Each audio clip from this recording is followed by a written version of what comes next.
think it's an interesting question about whether it's more relevant now that it has been in the past. I suppose my viewpoint is that, maybe health and well-being are becoming more prominent, and there's discussions on human capital, and what that really means in terms of value to organizations. I think it still applies, anywhere where there's people. So I suppose that bit hasn't changed. I think you've probably seen a significant change in the shareholder demands, and also, I suppose, the public's expectations of business, and what constitutes a healthy and a safe work environment. So it probably has broadened, I suppose. There's more people in work. There's more different types of ways to work, I suppose, as well now in terms of gig economies and other mechanisms. So I think, across the board, it's probably expanded. I don't think its relevance has changed. I think that people still, so there's probably just higher standards that both employees and, like I said, stakeholders and the broader public expect of organisations now in terms of the care that they offer, both to the employees and those people that are impacted by the work that they undertake. I think there's probably also stronger consequences now if you get this stuff wrong. So in the past, probably quite a way in the past in the UK, but it's probably still prevalent in some areas around the world. There was fewer consequences for causing harm to people, and that's changed significantly now. So I think, the very top of the organisation, the fact that you can go to prison probably sharpens the mind on the value of getting occupational safety and health right. But I don't think we should look there, really. I think we should look at the societal impact. I think that's probably more appropriate for organisations to consider in terms of actually what does it mean when my workforce can come to work and go home without harm occurring? What is the broader impact for the good of society as a result of that? And I think that's probably the question that's changed in the minds of those people that lead businesses, certainly over the last 30 years.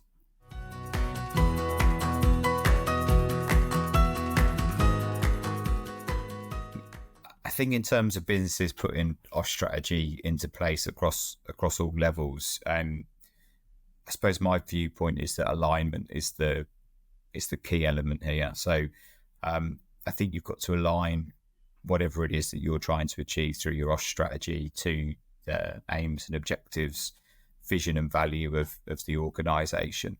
It's got to interweave.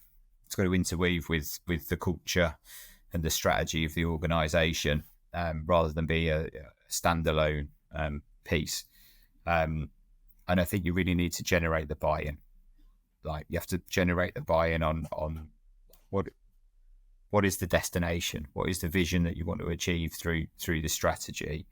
And then I think you have to be very honest about, the journey that is ahead of you, and what's required to get to where you want to do. So I think it's all about understanding what is the gap, what's the intended course of action to close that gap, and also identifying the benefits of doing so. I think it's also really important that your OSH strategy has the ability to bend and flex with the challenges and demands of the organisation. I think if it's too rigid, it either breaks or it gets left behind. Whereas I think if you align it with the overarching aims of the organisation, then you're set up to, like I said, to kind of mould around what's happening, and then you've got a better ability to brace for the unexpected or to balance, the competing demands. And I think it's important to, appreciate it's a continuous effort. So it needs constant time and attention like anything else. So there's no point just kind of building a great strategy and launching it and thinking, ta-da, there we are, that's done. And then, disappearing off into the sunset thinking everything's rosy. It still needs you to kind of continually work at how you pull that thread through the organisation. I think much in the same way as, I suppose, like finance is critical throughout an organisation. productivity is critical throughout an organisation. The human experience is critical throughout the organisation, and safety is an outcome ultimately. The health and the safety of your workforce is an outcome of a complex mechanism of lots of other things that exist. So, are we paying people fairly for the work that they are doing? Are we helping them to thrive through upskill or education? Are we providing them with everything that they need? And all of this complexity kind of comes together to say, actually, this is the organisation that we are. This is how we demonstrate the care, and this is how we treat you whilst you are part of our organisation. I think once you map all of that together, the outcomes that you want to achieve in terms of business performance, the quality of the products that you put out into the world, and the caliber of the people and the condition that they are in once they finish working with you, all of those things come from all of this preparation and continual nudging along and readdressing. And I think that's the secret bit to get your strategy working.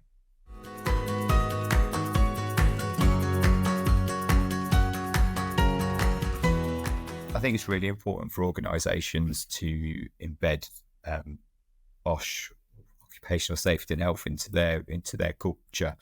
As I said before, I think if it's a standalone piece, it's got more chance of failing or being left behind or not being part of the daily activities. So actually, if safety and health are baked into the culture of the organisation, actually we've got the capacity within our people to deal with some of the more turbulent times. So you can create a great, beautiful strategy with lots of snappy slogans, but it's meaningless if your actions don't equate to what you're saying. So actually, how well do we listen to the people that are within the organisation? How much of that feedback do we take on board and action, and how much action do those people feel? And that's the bit that really drives the culture. And I think if you can get that line of like, this is what we're saying, this is how we're demonstrating it, this is how it's felt, all singing together, then actually what does that do? Well, it doesn't just improve safety in terms of a culture, it will drive efficiency, it will drive performance, it will drive the employee experience, it will keep staff retention, it will reduce turnover, sickness, absence, and its impact is much broader than the topic that it covers. Culturally, if your organisation demonstrates its care for its humans that work within it, then actually you get paid back tenfold in terms of that investment.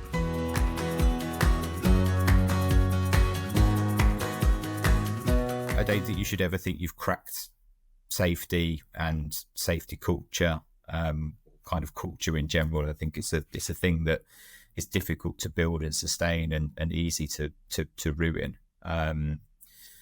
And I think some of the things that give you a good indication that it's working well, people talk to you, and they talk to you at an earlier stage. They invite you into the party when things are being planned, rather than kind of revealing the magic of what they've built and then saying, can you help us deal with the risks that we've baked into the building, the process, the new machinery, etc. So I think that piece is really important. I think the other thing that you really notice when you're in a good space here is the kind of peer-to-peer accountability. So it doesn't need the safety person or the safety team to be present for people to be doing the things that you are asking them to do or you've trained them to do. They're doing those things because actually everybody around them holds them accountable. I think that another bit is kind of that openness to admit that we've failed, or that we've not, perhaps done things in the right way, and to identify those as a learning opportunity, and then to implement the learnings from that learning opportunity. So I think if you've got that full circle of we've prepared really well for this and we've engaged, we've executed it, it's not quite gone to plan, or actually we've learned some better ways of doing it, that learning is then pushed back into going through that cycle again. I think that's another good indication that your culture's really strong. And then I think the final bit is where people are not, they go beyond just asking whether something's okay. They kind of go, well, this works, but could it be better? And that could it be better conversation is, you're really singing then, because actually people are saying, yeah, we could carry on like this. It's effective, but we could be even better, and let's challenge ourselves to do that. And I think when you're in that space, you know that your culture's really, really strong. But again, I'd say that the worst thing you can do is take comfort in that point and kind of pull your foot off the gas and relax, because that's when things start to potentially unravel. And I think it's a constant balance of all of your interactions, of listening to people, of taking positive action, and also being really honest and transparent. Like if you can't do something, or if that's the best level for kind of the return on the investment, well, that's where we stay, and that's where we tolerate the risk. And that, unfortunately, that's as far as we're going to go on that. And I think people will understand that. I think it's where people aren't communicated to.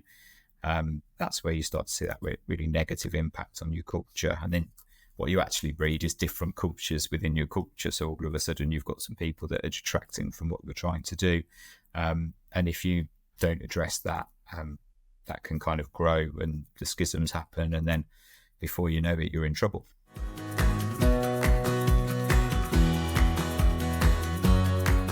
I think when we think about change, we probably want to think about the things that haven't changed first and foremost. So we haven't invented new ways to kill people, or for harm to occur, or for people to get illnesses. So actually the fundamentals of what we're trying to do with safety haven't changed.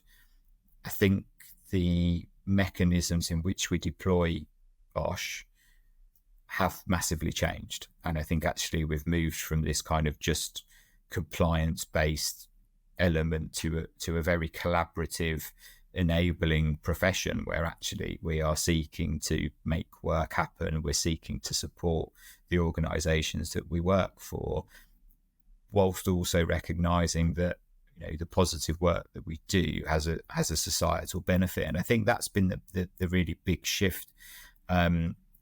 I think that things probably morphed a bit too much. I think we've probably done excessive amounts of paperwork and checking and tick boxing. But I think the profession's also, had to check itself and challenge itself. And I think now we're starting to question that, like, what is the true value of the practices? How do you measure the kind of intangible benefits of what we do?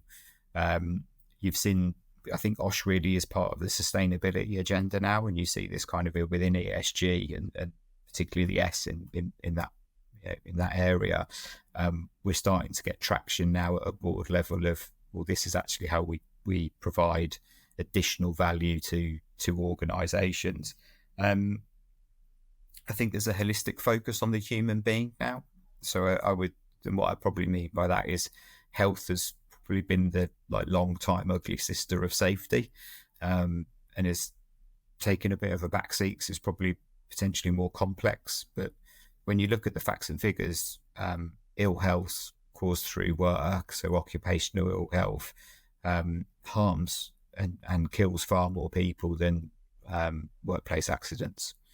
And that's the piece where, we need to be really proactive in that space, because you don't see the immediacy of it. So the loss is felt much further down the line, or has kind of generational impacts. And I think that's probably been a big shift. Like I say, I think we're definitely a more collaborative profession than we've been.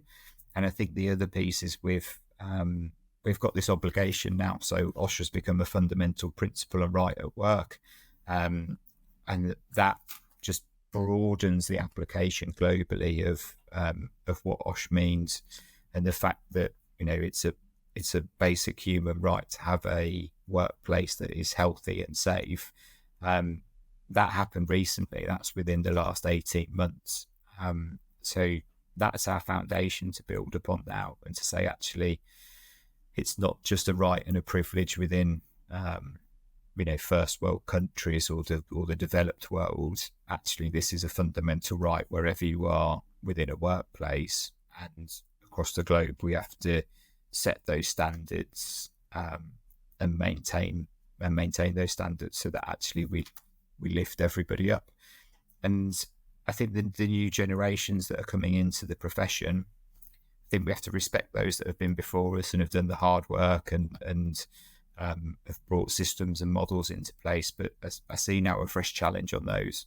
We say actually the dynamics in the world of work have changed, the technology's changed, and actually with all of this change, there's an opportunity for us to improve the value that we put into the global workforce through the work that we do. And I think that's probably the biggest shift, I suppose. And hopefully, I'd say in another 20 years' time, I'd like to see the profession really respected in terms of, that value that it pushes into organisations and society.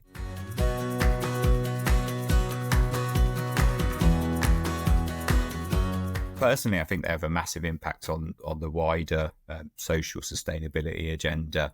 I think probably what we've not done very well in the past is join the dots.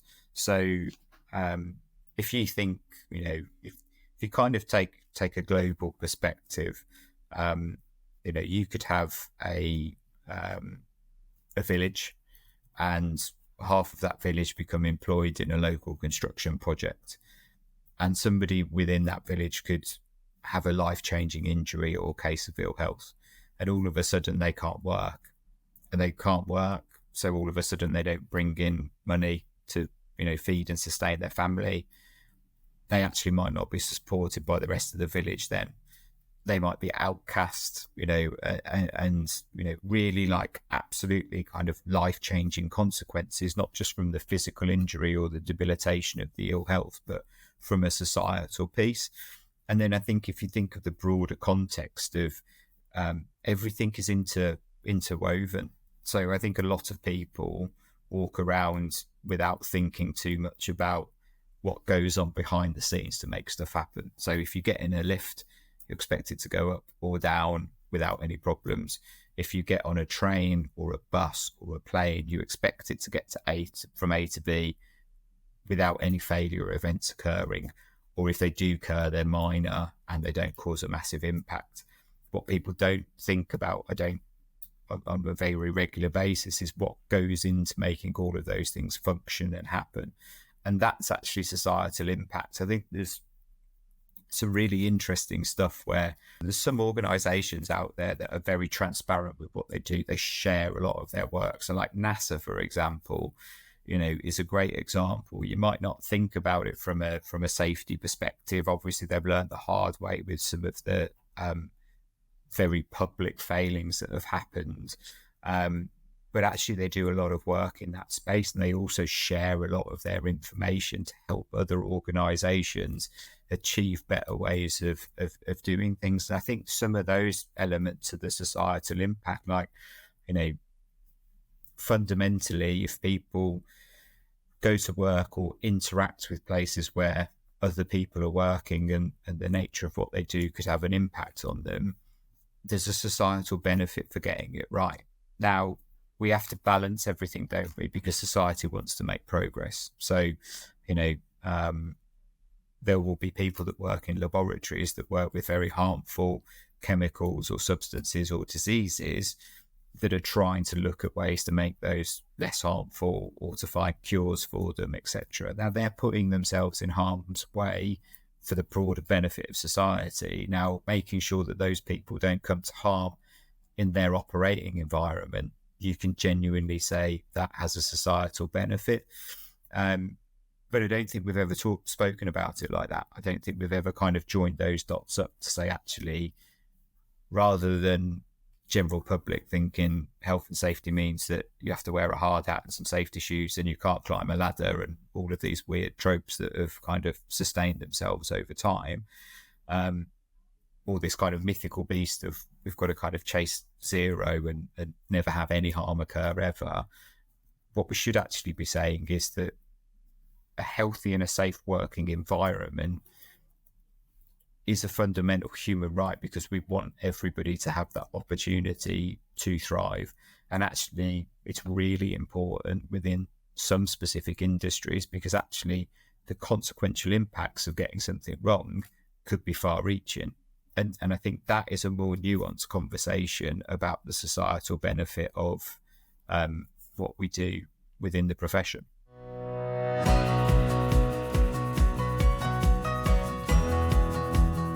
think it's critical for the Business Leaders Forum to act as a voice for business. I think it's essential that, both business and the OSH professions seek alignment. I think that we really need to understand where some of the pinch points or challenges from what we're trying to achieve as a profession have an impact on business, and we need to hear those back the other way. The larger organisations that have a healthy luxury of budget and people and brain power to do some of those things have an obligation to share what works really well, so that we can help others who don't have access to all of those things to make improvements. And I think that, that kind of push throughout the supply chain is really, really important. And I think that, the profession needs to hear what businesses have to say in terms of what it is that's in their needs, what is in with the challenges, and also what the business thinks about the future.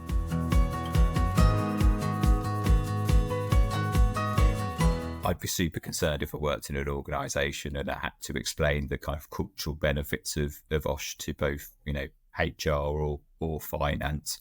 I'd probably question whether I wanted to be at that organisation, if I'm honest. But I think if you do have to do those things, I think you always have to look for what is your common denominator.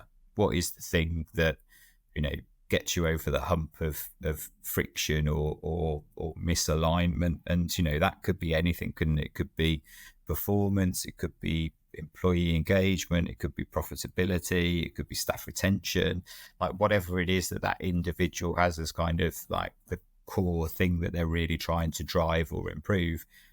Identify it and then look for the alignment within the OSH kind of program or framework, because I think you'll find that actually there's commonality, the stuff that will really have a great synergy.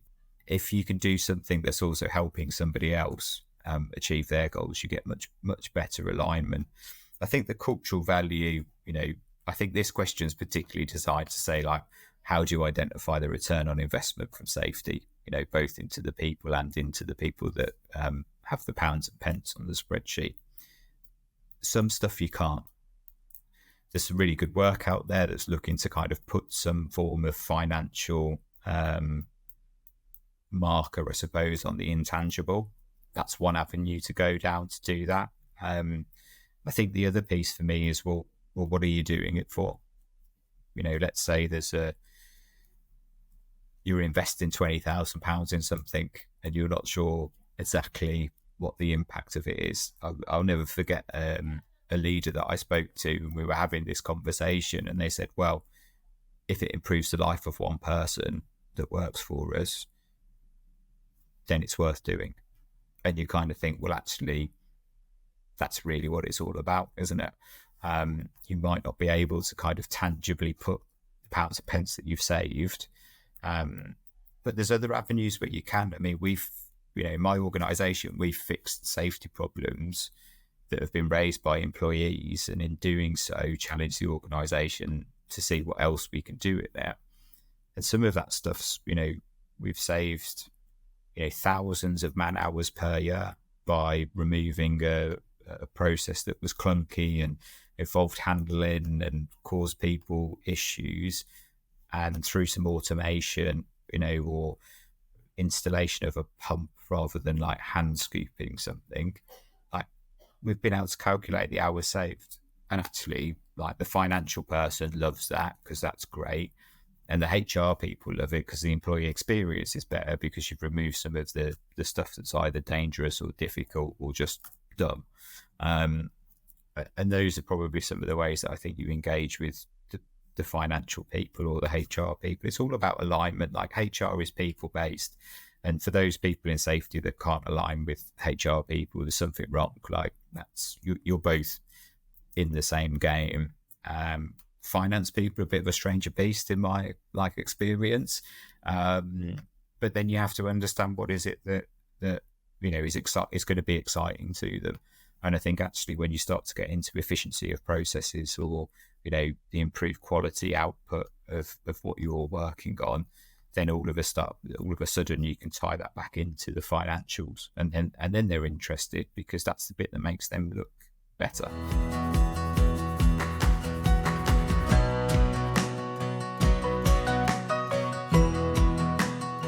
I spent a lot of time looking at what was already in flight, what already existed across quality, across performance, and said, right, what can I align occupational safety and health to? What languages there already in play that I could utilize to talk about safety?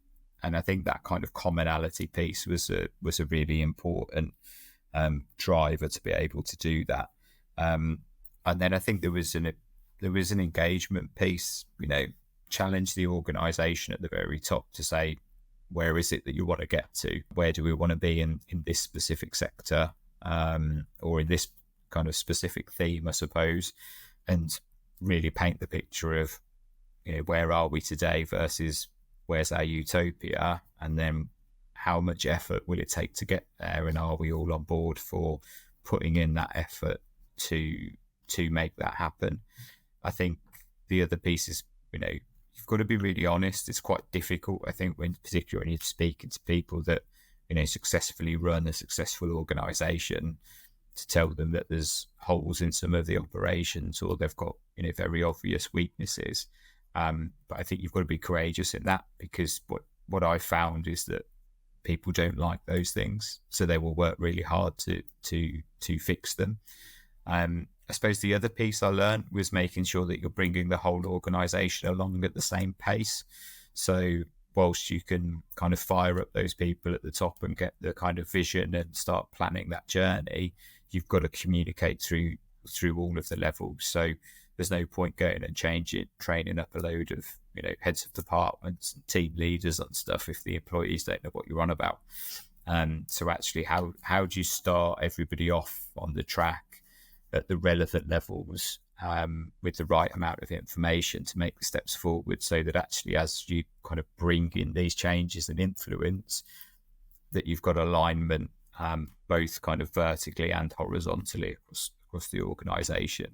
And I think if you really think about kind of the outcomes, like I always challenge my team to kind of think in things of like, what are all the inputs that we need to consider? What are the processes that we go through? And then what are the outputs that we're trying to achieve? And that kind of very streamlined process thinking really helps us kind of with our consistency of approach.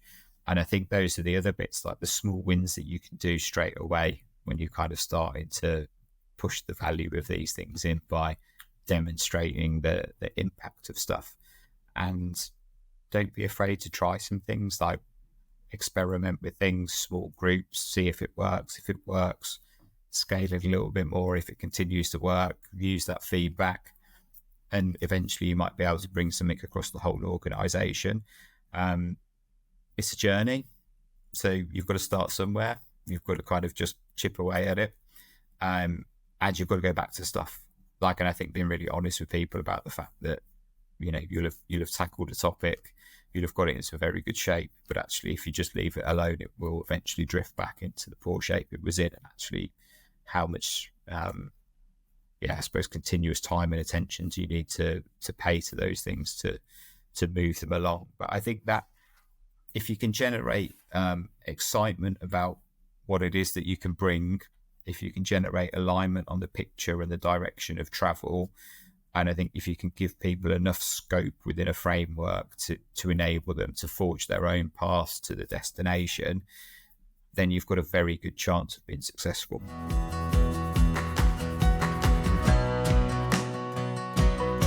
Using OSH maturity models, in my experience, you have to work your way up there. I think there's not much point plugging everything into a maturity model if you already know you're in an immature state. So I think being very honest with where you are, I think some of the models that are out there can be quite helpful to give you that kind of size of the gap. So if you don't feel comfortable enough to, identify the gap and the directions to travel and the things to focus on, then I think they can be really helpful. Or actually, if you've got pockets of people that think things are more mature than they are, then it can be a useful tool to really kind of hold the mirror up. But I think you've got to buy in, you've got to get everybody to buy in that you're going to take action from it. So I think a maturity model's got to be it's a tool in the toolkit of saying, actually, this is something that we're going to utilize to demonstrate the impact of work programs and take us from where we are today to where we want to be in the future. And then it's about identifying what is the frequency that you want to do those things on? How do you consistently make sure the inputs are the same so you reduce that kind of the bias from the interpretation of stuff?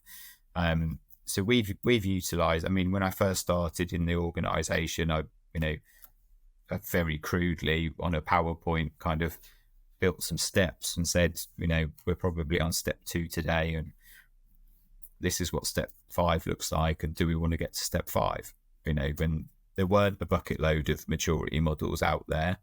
And I think, I don't think a maturity model is the silver bullet that's going to solve all of your problems. But I think if you identify it as actually, this is the line in the sand today, we're going to utilize it to generate some interesting questions and hypotheses. We're going to go and test those hypotheses and see what leads to change. And if that change is positive, we'll be able to kind of see that within the maturity model. And over time, we're going to build this picture of the progress that we're making. Then I think they're an incredible tool.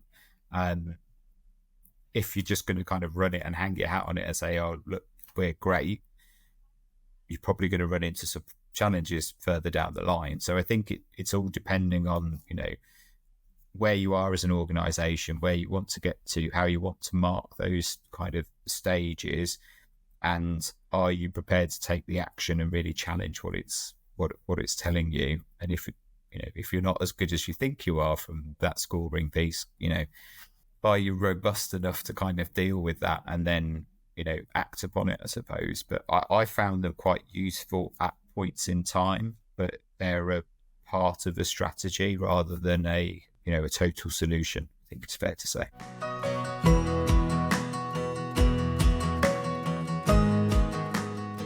What advice would I give to somebody who was looking to champion OSH within an organisation? I think, one of the things I always say to people that come into the profession or into new organisations or new industries is like, why? What's the why? What is it, the thing that you're looking to do?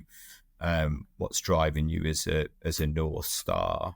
And be really clear on that. So you've really got to think about why you want to go and make an impact, and then what is it about you as an individual that has the ability to make more of an impact than others. And then I think if you're trying to drive alignment within an organisation, really be clear on what it is that organisation is there to do. What is the aim of that business? Some organisations are hundreds of years old because they've stayed really true to fundamentally what it is that their kind of core purpose is. And there'll be stories within that you can align OSH to. I think I'd also caution about trying to change everything all at once. I think probably one of the best bits of advice I got given was there'll be 1,000 things to consider when you join this organisation, and when you leave, there'll be 1,000 things still to be considered. Just those 1,000 things will change.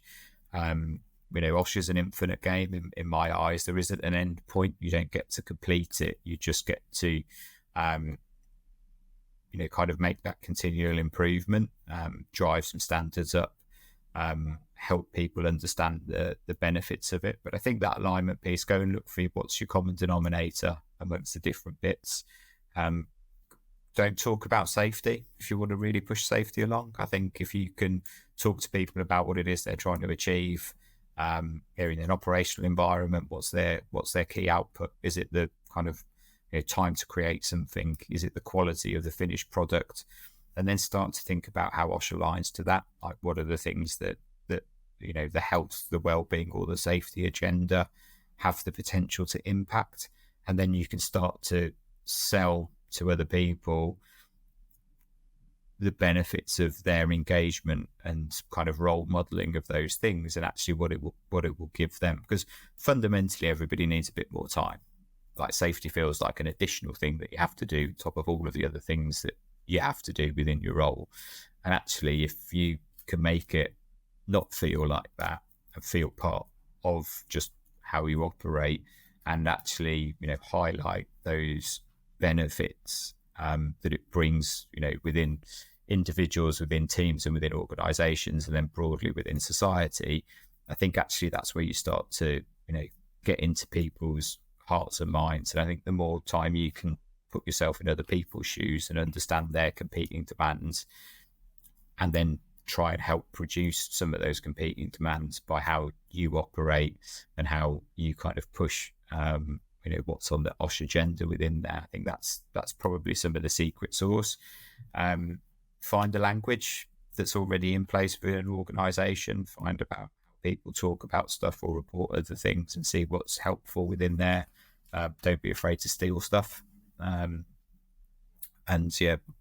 modify those things.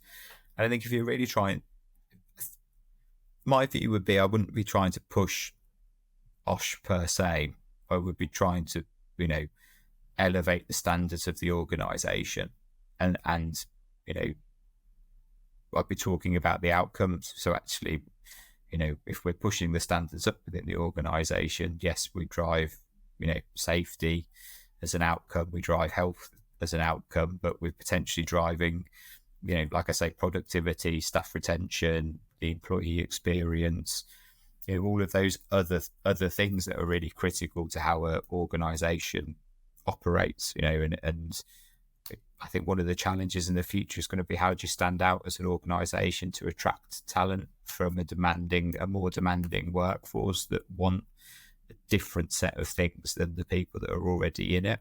And, with people working for longer as well predicted over the future, you've got a broader scope of generations within work. So you've got to think about how you cater for all of those needs. So I think, it's a complex environment for safety to operate within, but I think you can reduce the complexity down by focusing on, I suppose, your outcome tolerance, putting in, suitable boundaries and frameworks within organizations, but giving people space to learn and to fail and to grow, so that actually ultimately the cumulative effect is more.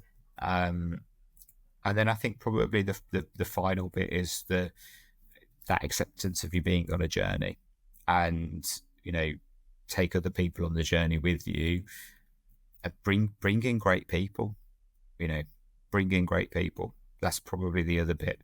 And build a really, really good team, so that when you finish within that organization, the things that you're really important, they carry on. And I think part of that is storytelling. I often think about this. So don't go and talk to people about statistics and numbers. An accident frequency rate of 0.03 means nothing to nobody. But actually, if you can tell them a story about either the efficiencies that you've driven through a safety intervention, or the reduction in harm that's happened through initiatives, that's the stuff that translates more.